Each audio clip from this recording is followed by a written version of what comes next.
aqui na minha casa, em pá, tá ligado? Vitor Slaker e da dois meses. Opa, cheguei! Tudo nosso, tudo nosso. Novo vídeo aí da TV. Gente, ó, seguinte aí, assim. Sábado agora, vamos fazer um vídeo, velho. Vai ser um dos melhores, velho. Vai ter muita gente fazendo vídeo, velho. Eu quero saber de uma coisa, eu vou apanhar de novo. É frango, é Cala a boca. Só fala merda. Cala a boca. Só faz besteira, frango. Pegou a noiada.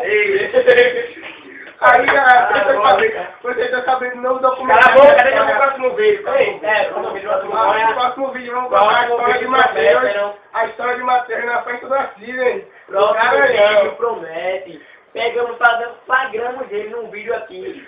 Ele não ficou de pau duro, A bolinha gostou, Você não gostou? A bolinha tá lá, Você é dela. Então, quem tá dizendo aqui, ó. A gente tá meio assim morgado, sabe, pra fazer vídeo assim na escola, porque sabe como é que é, muito rígido lá o colégio, sabe como é que é. Não é que nem o Luiz. A galera toda cadeira quando a gente fala de Rosinha, sabe como Não é? é, ele falou de Rolzinho aí, a assistente jogou a cadeira na rede, ele vai mostrar o vídeo. Depois você Vai mostrar o vídeo. Só aguardem aí, próximo sábado, a semana que vem vai começar tudo no grau, velho. Atores novos, cinegrafistas novos e tal. Vai prometer, vamos, vai. Não, tudo que eu falo apoio. Cala a boca! Cala a boca, eu falo apoio. Fala aí agora, não, continue. Fala agora, quer falar aí, vai. Então, só isso aí, galera.